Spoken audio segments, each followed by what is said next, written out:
할렐루야. 여기에 모인 여러분들은 하나님의 은총을 받은 사람인 줄 믿습니다. 그렇기 때문에 믿음을 굳세게 해야 된다.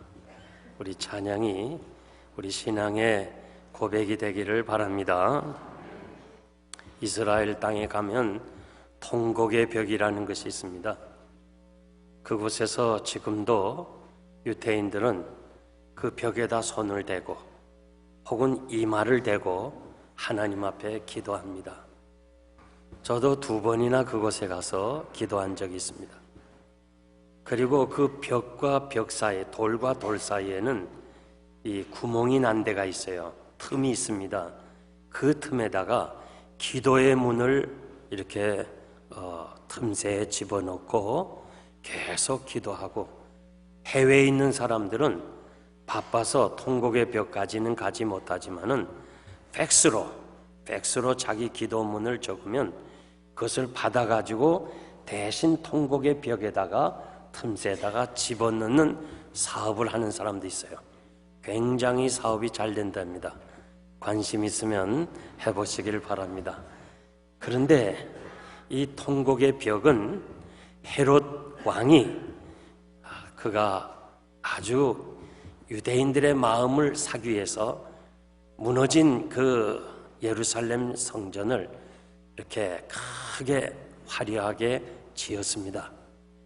그런데 티토 장군에 의해서 그것이 다 무너지면서 유일하게 남은 헤롯 성전이 지은 그 성전 벽이 유일하게 서쪽에 남아 있는데 그것을 통곡의 벽이라 이렇게 부르고 있습니다. 그러면서 지금도 유대인들은 그곳에 무슨 기도를 하냐? 어서도키 메시아가 오셔서 예루살렘 성전을, 솔로몬이 지은 성전을 다시 짓게 해달라고 기도하고 있습니다. 그런데 그 화려한 성전을 보면서 우리 주님이 이 성전을 헐어버리라, 그러면 내가 사흘 만에 다시 일으키겠다. 이거는 완전히 신성모독죄입니다. 유대인들에게 그래서 네가 46년을 지은 성전을 그렇게 무너뜨리고 다시 세울 수 있느냐?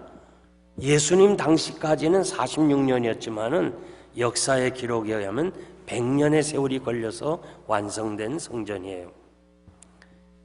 그러니까 그냥 분개해가지고 결국은 예수를 잡아 죽이려고 하는 죄목 중에 하나가 들어갔어요. 그런데 예수님은 자기를 가리켜서 성전이라고 그랬거든. 너희가 나를 죽이라, 무너뜨리라, 그러면 내가 3일 만에 부활할 것이다. 이 사실을 전했는데도 제자들도 심지어는 알지 못하고 예수님이 죽었다가 다시 산 후에야 그 사실을 알았다는 거예요. 그리고 믿었다는 거예요. 성전은 예수 그리스도를 상징하고 있습니다. 구약의 모든 제사 제도는 죄를 사해 주는 것을 보여주는 행위인데, 모든 제사장들은 제사를 지내면서 메시아를 기다렸습니다. 그래서 대제사장이 예수님을 신문하면서 네가 하나님의 아들 그리스도냐 물었잖아요. 네가 하나님의 아들 그리스도냐? 히브리서 10장에서 이 구약의 제사 제도를 다시 설명하면서요, 짐승의 피로는 절대 죄를 사할 수 없고 오직 하나님께서 그 아들 독생자를 세상에 보내심으로 예수 그리스도의 그 한 번의 제사가 모든 죄를 다 사해 주었다 하면서 우리 주님은 영원한 제사를 지냈고, 그리고 지금은 하나님 보좌 우편에 앉으셨다고 말씀하시면서 결국 구약의 모든 성전과 제사 제도는 예수 그리스도를 가르치는 것을 말씀하고 있습니다. 과학의 발달과 고고학의 발굴로 또 윤리학으로 문서 비평으로 사람들이 조그마한 지식을 가지고 성경을 분해하고 자르고 부정하는 일이 많아요. 상식적으로 혹은 시대적 상황으로 신화적으로 성경을 해석하려는 자들이 많습니다. 우리가 먼저 알아야 할 것은 성경은 윤리가 아닙니다. 과학도 아니고 그리고 역사의 교과서도 아니고 오직 구원 문제를 다루는 하나님의 말씀입니다. 그러므로 우리는 성경을 해석할 때 구속사적 관점에서 해석을 해야 되는 거예요. 수천 년에 있었던 성전 그리고 기구들, 지금은 없는 그것이 우리에게 무슨 의미가 있느냐, 무슨 뜻이 있느냐 하면서 관심이 없는 사람들이 많이 있어요. 아마 여러분들이 성경을 읽으면서 이 본문을 그냥 지나치고 갈 때가 많았을 거예요. 오늘 목사님들도 이 본문을 잘 설교 안 해요. 왜? 성도들의 관심이 없기 때문에. 그런데 저는 그게 아니라는 거예요. 이 하나님께서 왜 이렇게 성경을 길게, 정말 우리가 볼 때는 이 성경 인쇄된 책이지만 당시에 이 양피 가죽에 쓰고 그런데 얼마나 양이 많아요.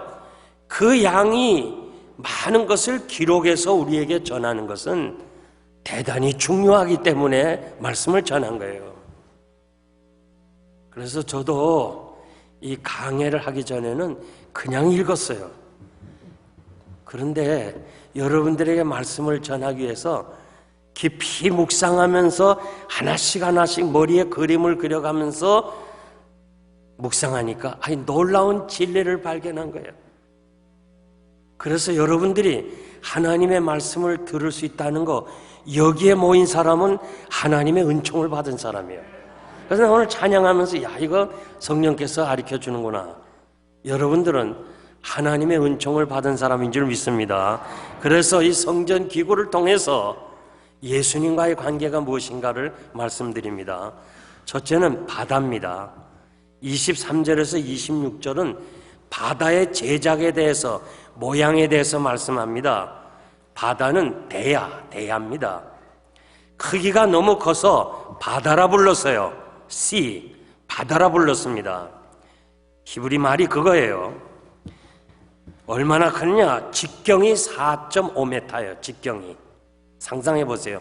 직경이 4.5m고 둘레가 13.68m, 규빗을 메타로 환산해서 그래요. 높이가 2.28m, 그리고 이 대야의 두께가 손넓이만 하다고 그랬어요. 이런 것에 물을 얼마나 담느냐?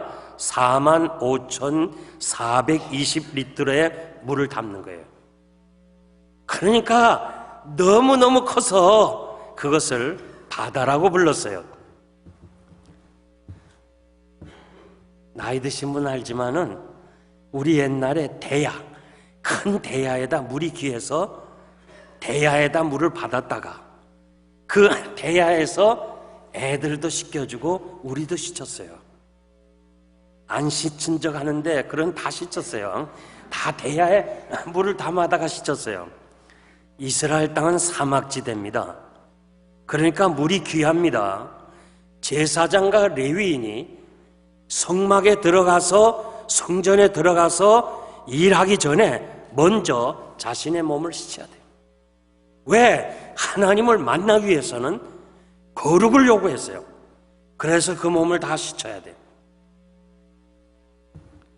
제사장과 레위인들이 물로 씻을 것이 풍성한 바다와 같이 그렇게 물이 많았다는 거예요. 충분한 물이었어요. 예수 그리스도의 속죄의 풍성함은 이 바다와 같은 거예요. 물이 바다를 덮은 것 같이 여호와의 영광을 인정하는 것이 온 세상에 가득하리라.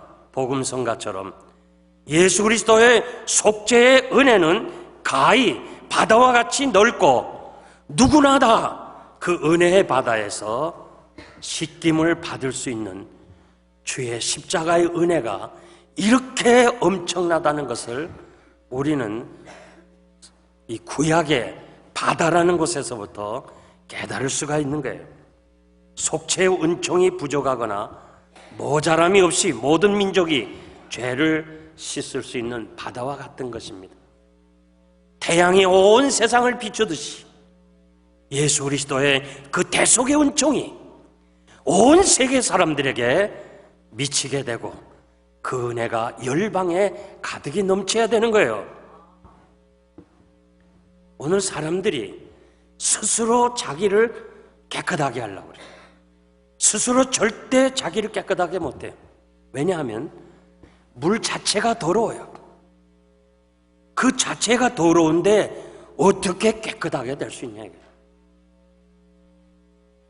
청와대에서 그 임명하기 전에 아주 샅샅이 조사합니다. 물어봅니다. 뭐 흠잡을 데 없냐? 뭐가 없냐? 없습니다. 뒷조사 다 해요. 이제 이만하면 이 사람은 됐구나 싶어서 발표하면 국회에서 청문회라는 게 있잖아요. 청문회를 거쳐서 나오는데 어디서 발견해내는지. 세상에요, 자기 스스로 깨끗한 사람 한 사람도 없어. 나만 장군이 그 은혜의 바다에서 잠길 때 그 썩은 몸이 회복되고 수가성 여인이 주님을 만났을 때 다시는 목마르지 않는 예수 그리스도의 은총만이 우리를 정하게 하고 깨끗하게 하고 하나님의 백성으로 만드시는 줄 믿습니다. 이 큰 바다를 떠받치고 있는 것이 12마리 소요. 이 소가 3마리는 서쪽으로, 3마리는 동쪽으로, 3마리는 북쪽으로, 3마리는 남쪽으로 12마리 소가 이 바다를 받치고 있어요. 12지파를 상징하고 12사도를 상징해요. 그리고 오늘의 저는 이렇게 해석하고 싶어요. 성도들은 소처럼 정말 순수하고 섬기고 순종함으로 세계 열방에게 이 바다의 물을 바치고 전해주어야 된다는 거예요. 예수 그리스도의 속죄의 은총을 우리가 가서 전해야 될 사명이 있는 거예요. 오늘 장로님이 기도하신 것처럼 우리들은 하나님의 은혜로 구원을 받았어요. 왜 하나님이 우리를 택해 주었어요? 왜 하나님이 여러분을 택해 주었어요? 우리로 하여금 하나님의 그 놀라운 은총을 선전하기 위해서, 선전하게 하기 위해서 우리를 부르셨다고 베드로전서 2장 9절에서 말씀했어요. 그래서 사도 바울은 나는 헬라인이나 야만인이나 지혜 있는 자나 어리석은 자에게 다 복음에 빚진 사람이라 그렇게 고백했어요. 여러분 잘 기억하세요. 12마리 소가 밖을 향하여 얼굴을 들었어요. 이게 바다, 큰 바다 같은 대야 속에 머리를 박은 게 아니에요. 그리고 엉덩이가 밖으로 나온 게 아니고 밖으로 12마리가 얼굴을 들었어요. 뭐예요? 그냥 영생교회 좋다. 나 구원받았다. 나 정말 은혜 받았다. 여기가 좋다. 그러면서 여기 안에만 있다면, 이 교회 안에서만 있다면, 복음을 전하지 않는다면 마치 여러분들은 소가 대야 속에 머리를 박고 있는 것과 같은 거예요. 성경은 그렇게 기록되지 않았어요. 열방을 향하여, 동서남북을 향하여, 전 지구를 향하여 우리가 복음을 전해야 될 사명이 있는 거예요. 그러므로 이 교회가 우리가 할 일이 뭐예요? 우리는 복음을 전해야 돼요. 열방을 가슴에 안고 내가 산 것은 주의 복음을 전하기 위해서입니다.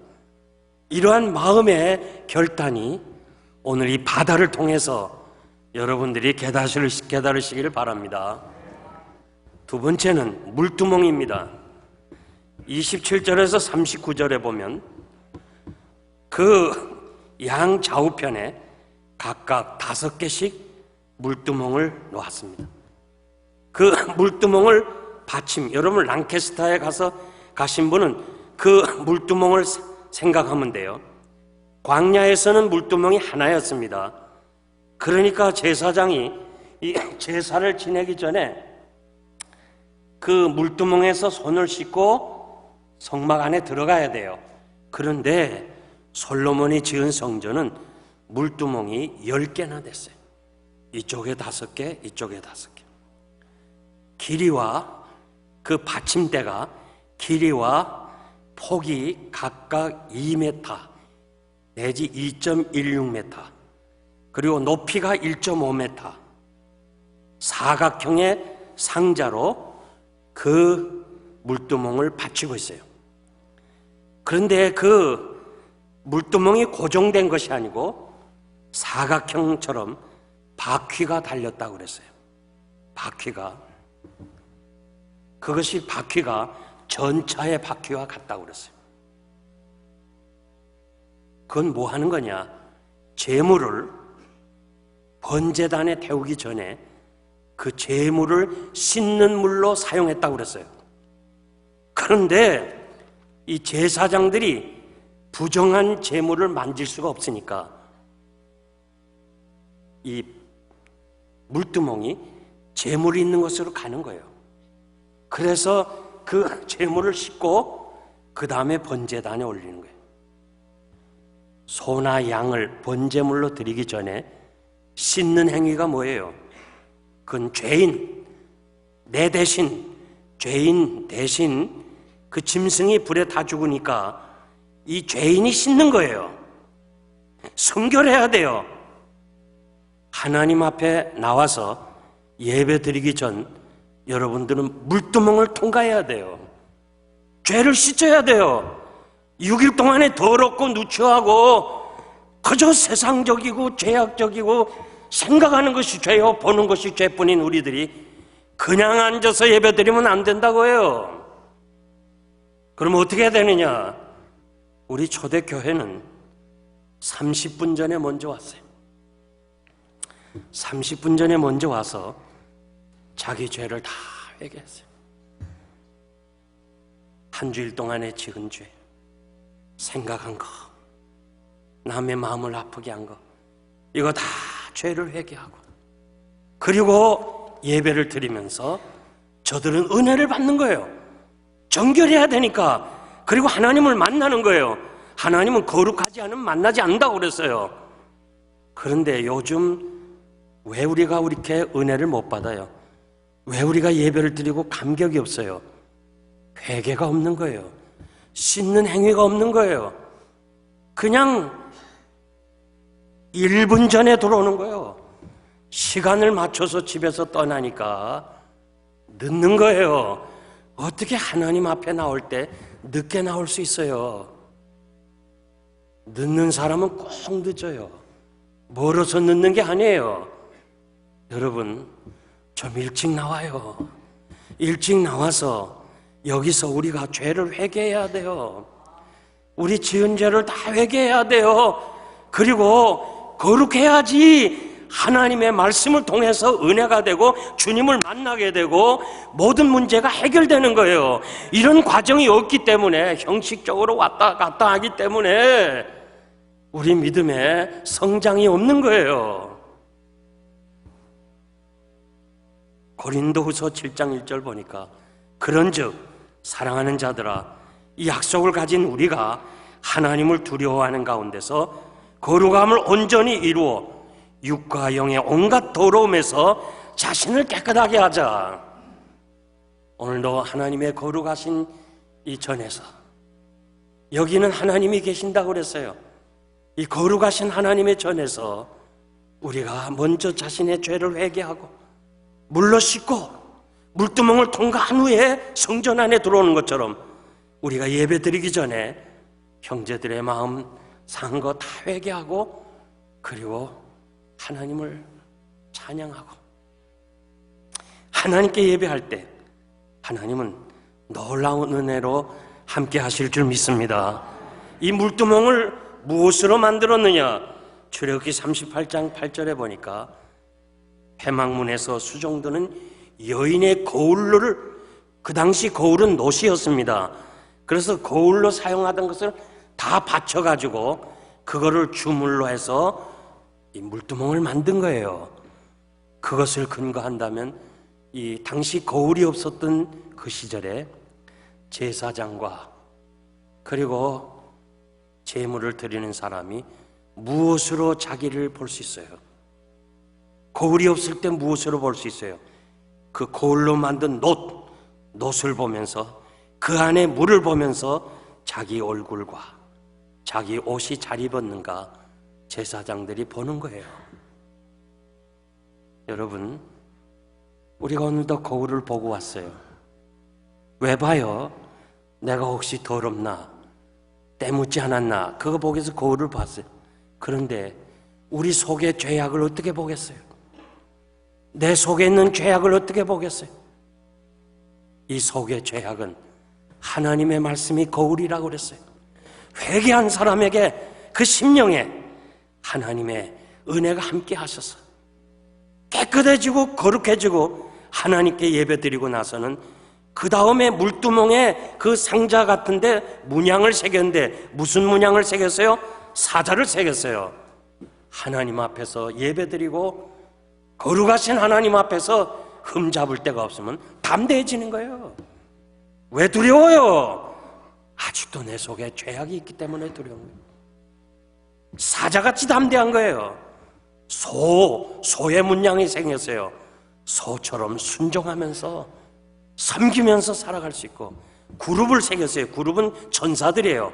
정말 죄가 없어야 하나님을 섬길 수가 있고, 그리고 화환, 그리고 종려가지가 문양으로 새겨졌어요.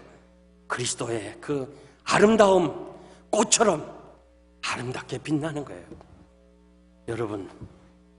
여러분들이 하나님의 거룩하신 것 같이 날마다 거룩해지고 그 거룩하짐으로 인하여 이 험한 세상에서 사자처럼, 소처럼, 천사들처럼, 그리고 꽃처럼 아름답게 드려지는 하나님의 사람들이 되기를 바랍니다. 마지막 세 번째는 금으로 만든 기구들이에요. 48절에서 50절 보니까 솔로몬이 그 성전 안에 모든 기구를 다 금으로 만들었어요. 히람은 놋으로 만드는 전공자였고, 이 성전 안의 금은 이스라엘 사람이 만들었다고 해석하고 싶어요. 거기 보니까 금단이 있어요. 금단은 분향단이에요. 거기서 제사장이 분향을 하는 거예요. 시편 141편 2절 보니까 나의 기도가 주의 앞에 분향함 같이 되며 나의 손드는 것이 저녁 제사같이 되게 하옵소서. 여러분, 분향단에서 올라가는 향기가 기도라고 그랬어요. 계시록 5장 8절에 기도라고 그랬어요. 구약의 성도들은 제사장이 성막 안에서 분향을 하는 동안 성도들은 성전 밖에서 기도를 했습니다. 분향단은 기도입니다. 향을 사르는 그 불은 어디서 가져오느냐? 번제단에서 그 불씨를 가져다가 성전 안에 분향단에 불을 붙여요. 그런데 그 번제물에서 제물을 피를 내고 사르고 나서 그 피를 번제단 뿔에만 바르는 것이 아니라 제사장 분향단에 피를 바르게 돼요. 그리고 거기서 기도를 해야 그 기도가 천사들의 금대접에 올려서 하나님께 간다는 거예요. 뭘 말해요? 예수 그리스도의 십자가의 대속의 죽음을 믿는 사람이 기도해야 그 기도가 하나님 앞에 상달되는 거예요. 믿지 않는 사람은 기도해야 말짱할 것이에요. 근데 중요한 건요, 우리가 이렇게 생각해요. 아무 데서나 기도하면 됐지 뭐, 하나님이 다 계시는데 꼭 교회 가야만 되나? 네, 그런 사람은요, 교회 나오는 것이 싫어서, 힘들어서 집에서 기도하려고 그래요. 오늘 성경에 보니까 분향단에서 기도하는 거예요. 물두멍을 통과하고 그 자기 몸을 깨끗이 씻고, 그리고 분향단에서 기도할 때 그 기도가 하나님 앞에 상달되는 거예요. 교회 안의 기도가 얼마나 중요해요. 지난주 이 시간에 우리 김윤덕 장로님이 아주 큰 수술을 했어요. 바이패스 큰 수술을 했어요. 그런데 우리가 1부, 2부, 3부 이전에서 합심하여 기도했기 때문에 놀랍게 회복되는 거예요. 이 성도들이 이전에서 교회 안에서 기도하는 것이 얼마나 위대하냐고요. 찾아 나가서 우리가 기도하는 거예요. 우리의 기도가 예수 그리스도의 그 보혈의 은총을 믿는 사람들이 기도가, 의인의 기도가 역사하는 힘이 크다. 왜?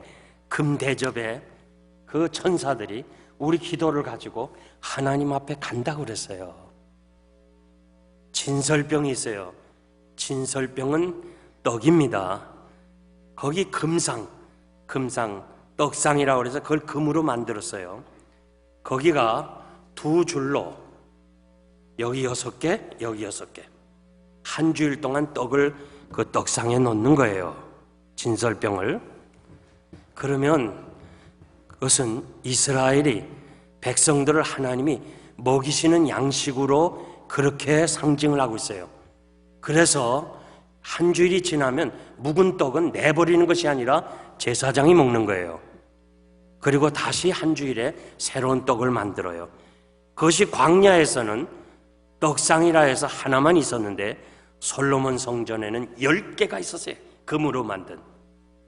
거기서 날마다 제사장이 떡을 올려놓고 하나님께 일용할 양식을 주신 것을 감사했어요.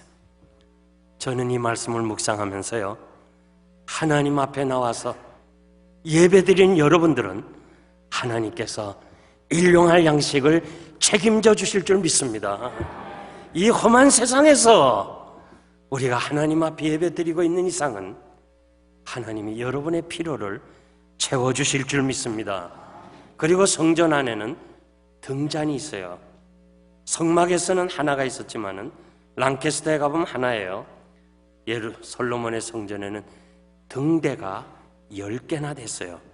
그리고 그 등대 위에 등잔들이 다 있었어요. 왜요?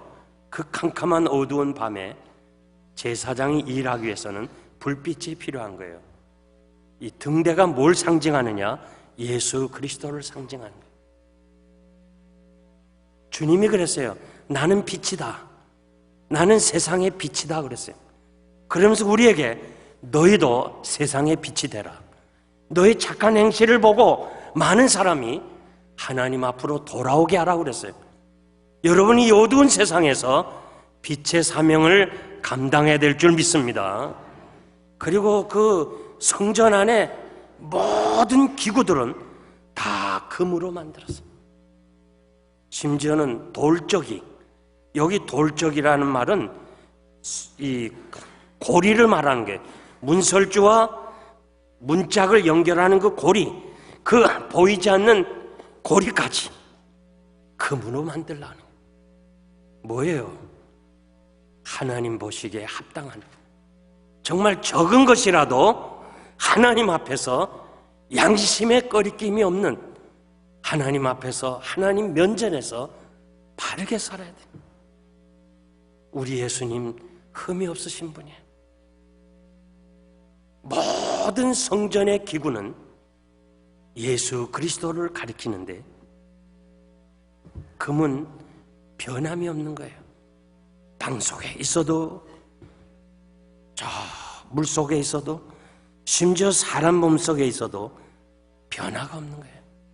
예수님은 어제나 오늘이나 영원토록 변함이 없는 줄 믿습니다. 그 예수를 영접한 여러분들이 변함이 없어야 돼요. 사람이 변함이 없어야 돼요. 세월이 가고 환경이 변한다 할지라도 주님을 향한 우리의 신앙은 변함이 없어야 돼요. 우리의 삶은 한결같아야 돼요. 세상 사람들처럼 아침 저녁으로 변하는 사람이 돼서는 안 돼요. 이 거룩한 강단에서 어떻게 거짓말하겠어요? 저는 개척부터 지금까지 변함이 없어요. 하나님의 존전에서 하나님 앞에서 여러분들을 대하는 거 변함이 없어요. 난 누구에게나 똑같이 하나님 앞에서 변함없이 오늘까지 충성한 거예요.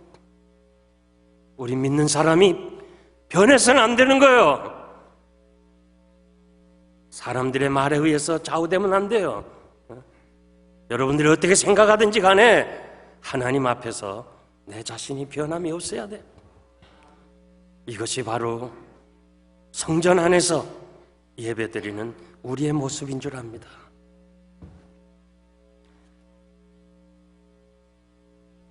다니엘을 고소할 틈을 얻고자 하였으나 능히 아무 허물도 얻지 못하였으니 다니엘이 오직 하나님께 충성하였더라. 그 바벨론 사람들이, 그 바사 사람들이 어떻게 하든지 허물을 잡아가지고 왕에게 고소하려고 했지만은 고소할 틈을 참지 못했더라. 사랑하는 성도 여러분, 우리는 하나님 앞에서 정말 변함이 없는, 적은 일에도 그 문고리 하나에도 보이지 않는 문고리예요. 보이는 것은 금으로 할 수 있지만은 보이지 않는 그 숨은 고리 하나도 금으로 만든 것을 제가 묵상하면서 우리가 하나님 앞에서 이렇게 살아야 되겠구나. 보이지 않는 것까지도 하나님 앞에서 바르게 살아야 되겠다. 이런 마음의 결단과 함께 우리 모두가 그렇게 살아야 될 줄 믿습니다. 이제 제가 말씀을 맺겠습니다. 여러분들이 이스라엘을 방문하게 되면 유대인 학살한 그 기념관이 있습니다. 그 기념관 앞에 이 구리로 만든 동상이 있는데 유대인 아이들을 많이 끌어안고 얼굴만 나타난 한 남자의 동상이 있습니다. 이분이 폴란드 초등학교 교사인 코르자크 선생님입니다. 아우슈비츠 수용소가 폴란드에 있습니다. 폴란드에서만 유대인 300만을 나치가 잡아다 죽였어요. 그래서 언제 나치가 들이닥칠지 모르는 그 불안 속에 하루하루를 코르자크 선생님은 아이들을 가르치고 있다가 어느 날 갑자기 나치가 들어옵니다. 그 학교에. 그러면서 유대인 아이들을 잡아갑니다. 그때 그 어린 초등학교 아이들이 울면서 이 담임 선생님 품에 안깁니다. 나치가 잡아가려니까 안긴 거예요. 코르자크 선생님이 그 우는 아이에게 얘들아 울지 마라. 나도 같이 가겠다. 같이 가는 거예요. 그러니까 나치가 당신은 폴란드 사람이니까 저리 가라. 아니요. 나도 가겠어요. 그러면서 그 아이들과 함께 추록에 올라타잖아요. 그리고 아우슈비츠 수용소에 들어가잖아요. 그 가스실로 갈 때 그 아이들에게 코르자크 선생님은 얘들아 같이 가자. 그러면서 같이 우리 기도하자. 아이들을 품에 안고 가스실로 들어갔어요. 그래서 유대인들은 지금도 코르자크 선생님은 위대한 선생님으로 동상을 세웠어요. 학살 기념관 앞에. 저는 그 기념관 앞에서 그 코르자크 선생님을 보면서요, 야, 이것이 그리스도인의 모습이 아닌가. 이것이 진정 예수 그리스도가 원하는 삶이 아닌가. 마음에 깊이 감동을 받은 적이 있습니다. 교회가 뭐예요? 예수님이에요. 주님이 내 몸이라고 그랬어요. 교회는 내 것이라고 그랬어요. 여러분 오늘 교회 와서 뭐 하는 거예요? 사람 보러 왔어요? 예배 드리고 하는 거예요? 아니에요. 이 교회에서 주님을 보아야 돼요. 주님의 십자가를 봐야 돼요. 주님이 나를 위하여 십자가에서 대신 죽으신 그 은혜를 볼 수 있어야 돼요. 그리고 정결한 마음으로, 회개하는 마음으로 주 앞에 예배드리면서 주님을 인격적으로 만나야 돼요. 살아계신 주님, 그 주님을 내가 만나고, 그리고 우리는 다시 오실 주님을 대망해야 돼요. 언제인지 모르지만 주님이 영광 중에 오실 때 주님을 만나겠다는 소망을 가지고 이제 이 전을 나가면요, 주님과 함께 주님을 위하여 주님의 뜻을 위해서 살겠다고 하는 이 마음의 결심이 있어야 돼요. 그래야 여러분의 신앙이 성장해 나가는 거예요. 10년, 20년, 30년 주님 앞에 서야 되는데 왜 이렇게 변화가 없어요? 제가 30년 이상을 말씀을 가르쳤는데 왜 변화가 없어요? 왜 변화가 없어요? 왜 말 한마디에 그렇게 상처를 받고 남의 말이나 하고 남 정죄하고, 그게 우리 크리스찬이에요? 여러분들 왜 예배 드리러 왔어요? 그냥 왔다 가는 거예요? 아무것도 아니에요. 왜 우리가 이렇게 변화가 없어요? 예수를 아직까지 만나지 못해서 그래요. 우리가 이 전에서 예수 그리스도를 만나야 돼요. 그분의 피 흘리신 그 십자가의 은혜를 여러분들이 묵상해야 돼요. 그리고 이 전을 나갈 때는 진정으로 그리스도와 함께 사는, 정말 그 폴란드 교사의 그 코르자크 선생님처럼 나도 같이 가겠다. 내가 너를 위해서 기도하며 우는 사람들과 함께 그 가스실로 가는 그 모습이 우리들에게 있어져야 되는 거예요. 이런 은혜가 여러분들에게 있어지기를 바랍니다. 기도하겠습니다.